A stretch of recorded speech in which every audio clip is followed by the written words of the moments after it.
Mister Zakaria, আপনি জানেন যে বিগত 17ই জুলাই থেকে যে ছাত্র আন্দোলন ছিল তার মধ্যে সেনাবাহিনীকে আহ, নিযুক্ত করা হয় দেশের সার্বিক আইন শৃঙ্খলা পরিস্থিতি নিয়ন্ত্রণ করার জন্য।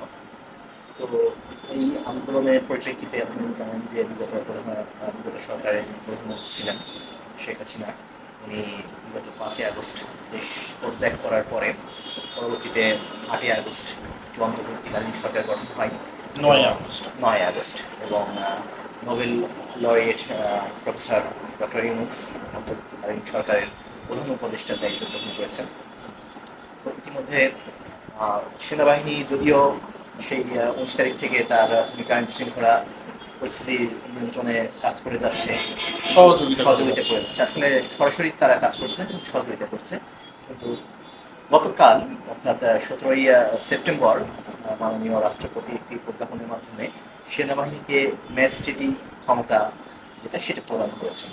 এই যে সেনাবাহিনীকে ম্যাজিস্ট্রেসি ক্ষমতা প্রদান করা হলো, এর ফলে সেনাবাহিনী কি ধরনের ভূমিকা রাখবে বলে আপনার মনে হয়? ধন্যবাদ চট্টগ্রাম। অ্যাকচুয়ালি ম্যাজিস্ট্রেসি পাওয়ার যে জিনিসটা আমাদের সিভিল সোসাইটিতে ঘটে সেটা হচ্ছে যে এক্সিকিউটিভ যারা ম্যাজিস্ট্রেট আছেন, লার্নেড এক্সিকিউটিভ ম্যাজিস্ট্রেট, তারা যে কোনো অর্ডার এক্সিকিউট করে এবং আপনার law and order enforcement agency সেই জিনিসটাকে তারা এনফোর্স করে, অ্যাজ ইউ নো। এখন কথা হচ্ছে যে এটা দুই পার্টে বিভক্ত হয়, কারণ সেপারেশন পাওয়ার, অথবা দেখা যাচ্ছে কি বলে পাওয়ার ওভারল্যাপিং যদি না হয়, অথবা পাওয়ার মিস ইউজ বা অ্যাবিউজ না হয়। বর্তমানে যে অবস্থা সে অবস্থার ক্ষেত্রে মানে আপনার স্টেট পুরোপুরি ফাংশন না করার ক্ষেত্রে বর্তমান এই অ্যাডভাইজারি গভর্নমেন্ট একটা পদক্ষেপ নিয়েছে, সেটা হচ্ছে আপনার নির্বাহী পাওয়ারটাকে সেনাবাহিনীর কমিশন অফিসার যারা আছে তাদের কাছে হস্তক্ষেপ করেছে।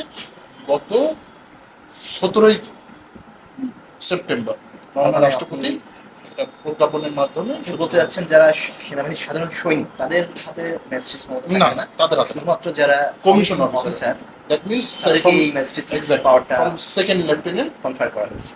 টু আপওয়ার্ড যারা আছে তাদের ক্ষেত্রে এটা করা হয়েছে। তো সেক্ষেত্রে তো আমরা জানি যে ফৌজদারি কার্যবিধির মধ্যে যেটা আছে সেখানে বলা আছে 12 ধারায় যে সরকার চাইলে কোনো ব্যক্তিকে ম্যাজিস্ট্রেট ক্ষমতা প্রদান করতে পারেন মেট্রোপলিটন এলাকা বাদে। তো হুম।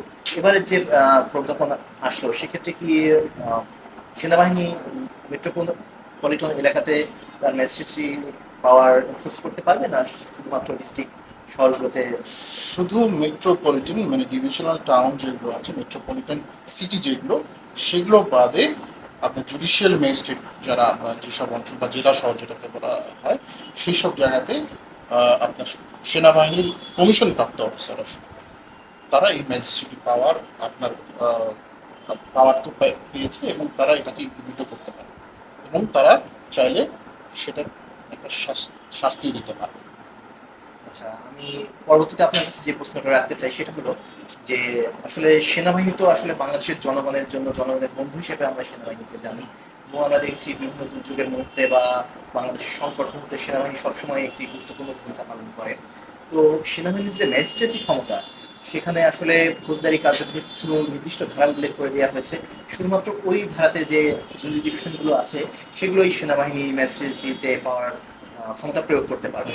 তো এক্ষেত্রে যে জুরিসডিকশনগুলো সেনাবাহিনীকে দেওয়া হয়েছে তার ফলে সেনাবাহিনী কি কি ক্ষেত্রে ভূমিকা রাখবে বা কি কি ধরনের জুরিসডিকশন তারা এক্সারসাইজ করবে, আপনি কি মনে করেন? দেখেন, সমাজের যেসব গতানুগতিক অপরাধগুলো সংঘটিত হয়, যেমন চুরি, ডাকাতি, ছিনতাই, রাহাজানি, কিংবা মাদক, আপনার তারপর যদি ছোট ছোট যেগুলো আছে, ভাঙচুর, বা আপনার দেখা যাচ্ছে কি বলে বিভিন্ন সময় রায়টস, অথবা আপনার বিভিন্ন ধরনের আপনার যে কোনো ধরনের সংঘর্ষ, এটা জনগোষ্ঠী সেই সব বর্তমান পরিস্থিতি অনুযায়ী সেই সব জিনিস নিয়ন্ত্রণ করার জন্যই সেনাবাহিনীকে ম্যাজিস্ট্রেট পাওয়ার দেওয়া হয়েছে। কারণ যেহেতু সিভিল সোসাইটি টোটালি ইনঅপারেটিভ থাকার কারণে, ফাংশনিং না করার কারণে, পুলিশ এখনো সক্রিয় পুলিশ ভূমিকা এখনো পালন করতে পারছে না। সক্রিয়ভাবে, শুধু পুলিশ না, স্টেটের অনেক অর্গান আছে টোটালি ফাংশনিং করছে না। আচ্ছা, না করার কারণে আপনার সেনাবাহিনীর হাতে একটা কম্বাইন একটা পাওয়ার দেওয়া হয়েছে, যাতে এই জিনিসগুলাকে এক্ষেত্রে গভর্নমেন্ট সেনাবাহিনী চাইলে যে কোনো অপরাধীকে গ্রেপ্তার করতে পারবে। করতে পারে। অবশ্যই পারবে। তাকে তাকে ওয়ারেন্ট ইস্যু করতে পারবে এবং চাইলে শাস্তিও দিতে পারবে। এবং মানে কোনো ইনফরমেশনের ভিত্তিতে কোথাও তল্লাশি করার প্রয়োজন হলে সেক্ষেত্রে সেটাও পারে। সেনাবাহিনী ইভেনচুয়ালি শুধু তাই না, রাষ্ট্রীয় ডাক কিংবা যে কোনো কুরিয়ার ডাক যদি মনে করে যে এখানে কোনো গুরুত্বপূর্ণ নথি বা সন্দেহমূলক কোনো কিছু আছে, সেখানেও তারা আপনার তল্লাশি চালাতে পারে। আমরা দেখেছি যে বিভিন্ন সময় যে আন্দোলনগুলো হয় সেগুলোকে অনেক সময় ছত্রভঙ্গ করার জন্য পুলিশ নিযুক্ত করা হয় বা পুলিশ সাধারণত আন্দোলনগুলো ছত্রভঙ্গ করে, কিন্তু আমরা দেখছি নতুন সরকার গঠন হওয়ার পরেও বিভিন্ন দিকে আন্দোলন হচ্ছে, কিন্তু পুলিশ এক প্রকার নিষ্ক্রিয় ভূমিকা পালন করে যাচ্ছে। এক্ষেত্রে এই যৌক্তিক আন্দোলনের পাশাপাশি অনেক ক্ষেত্রে আমরা দেখছি যে এই আন্দোলনগুলোকে যেমন একটা আনরেস্ট পরিস্থিতিতে নিয়ে যাওয়া হচ্ছে। আমরা দেখতে পাচ্ছি যে কলকারখানা বা শিল্প এলাকা যেগুলোতে আছে সেগুলোতে এক প্রকার আনরেস্ট সিচুয়েশন তৈরি করা হচ্ছে। এক্ষেত্রেও আমার মনে হয় এই সেনাবাহিনী একটা ভূমিকা রাখতে পারবে যে এইসব উপদ্রবকারী যারা আছে বা বেআইনি সমাবেশ যারা করছে সেক্ষেত্রেও সেনাবাহিনী হয়তো তাদেরকে ছত্রভঙ্গ করার জন্য এই পার্ট অফ আমি দেখলাম যে এই প্রজ্ঞাপনের সেনাবাহিনীকে কনফার্ম করা একটা হচ্ছে। একটা সুন্দর প্রশ্ন, আপনি একটা সুন্দর প্রশ্ন করেছেন। সেটা জিনিসটা হচ্ছে যে আপনি বর্তমান পরিস্থিতিতে এখন সবচেয়ে বড় জিনিসটা হচ্ছে পাবলিক সিকিউরিটি। শুধু পাবলিক সিকিউরিটি, স্টেট সিকিউরিটির বিষয় আছে। সিচুয়েশন যেটা ল অ্যান্ড অর্ডার এখন খুবই ভঙ্গুর অবস্থায় আছে, অ্যাজ ইউ নো। এখন পাবলিক যে আপনার গ্যাদারিং বা আপনার যে পাবলিক যে আপনার ম্যাস বিশেষ পাবলিক করে যে, এই যে আমাদের ইন্ডাস্ট্রিয়াল আনরেস্ট হ্যাঁ, যেটা এই হচ্ছে আনরেস্টগুলো যেটা হচ্ছে, পাবলিক কিন্তু কাকেই মানছে না। যার দরুন এই ধরনের স্টেপ, এই ধরনের জিনিসটাকে কি বলে আপনার নিয়ন্ত্রণ করতে সুবিধা হবে। কারণ ইজ এ কম্বাইন্ড এনফোর্সমেন্ট, একটা একটা প্যাকেজ, একটা কি বলে পলিসি। আর বিশেষ করে এই যে ইন্ডাস্ট্রিগুলো গার্মেন্ট সেক্টরে যে একটা জুট ব্যবসা, একটা যে প্রতিযোগিতা আছে এবং এখানে যে মাফিয়াদের দৌরাত্ম, আমাদের যে শ্রমমন্ত্রী উপদেষ্টা উনিও বলেছেন যে এক পক্ষ চলে গেছে কিন্তু আরেক পক্ষ এসে সেটাকে দখলবাজি করা বা চাঁদাবাজি করার একটা যে টেন্ডেন্সি চালু হয়েছে, এটা নিবৃত্ত করার জন্য আসলে সেনাবাহিনীর একটা অগ্রগণ্য ভূমিকা থাকবে বলে আমি বিশ্বাস করি। এখন জিনিসটা হচ্ছে বাংলাদেশ সেনাবাহিনী বা বাংলাদেশ আর্মি যে জিনিসটা করবে সেটা হচ্ছে they going to working for the people. এখন মানুষের শান্তির জন্য বা দেশের শান্তি রক্ষার জন্য আপনি যেটা বলতেছেন যে কি বলে এই ধরনের সমাবেশ বা এই ধরনের যে ধরনেরই আপনার সমাবেশ বা গ্যাদারিং ছত্রভঙ্গ করার জন্য তারা যে কোনো ধরনের স্টেপই তারা নিতে পারে, সেই আইন কিন্তুই আপনার এই ম্যাজিস্ট্রেসি পাওয়ারে দেওয়া হয়েছে। আমাদের এই ইন্ডাস্ট্রি বা গার্মেন্ট সেক্টর আমাদের দেশের অর্থনীতির মেরুদণ্ড, এক্স্যাক্টলি। এবং এটাকে যদি কোলাপস করে তাহলে আমাদের অর্থনীতি কোলাপস করবে। বিশেষ করে আমাদের এই অর্থনীতিকে টিকে রাখার জন্য হলেও আমাদের এই গার্মেন্ট সেক্টরটাকে সুরক্ষিত রাখতেই হবে এক্স্যাক্টলি এবং সেনাবাহিনী আমার মনে হয় এক্ষেত্রে অগ্রগণ্য ভূমিকা পালন করবে আশা করি। কারণ কি এই মেসেজ পাওয়ার দেওয়ার পিছনে এটা আমার মনে হয় একটা অন্যতম কারণ।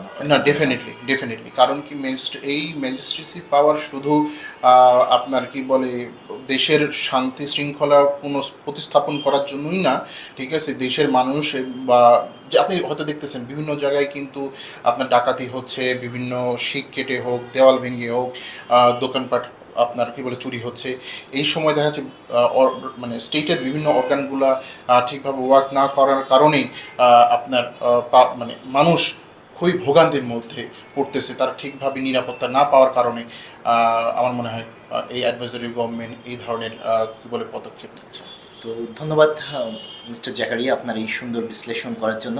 আমরা আশা করি যে 2 মাসের জন্য সেনাবাহিনীকে ম্যাজিস্ট্রেসি পাওয়ার দেওয়া হয়েছে বাংলাদেশের অভ্যন্তরীণ শান্তি শৃঙ্খলা রক্ষা করার জন্য, সেনাবাহিনী তার সেই ভূমিকা তার জায়গা থেকে সম্পূর্ণরূপে পালন করতে সমর্থ হবে এবং বাংলাদেশে আবার একটি শান্তি শৃঙ্খলা এবং law and order situation restrain করবে।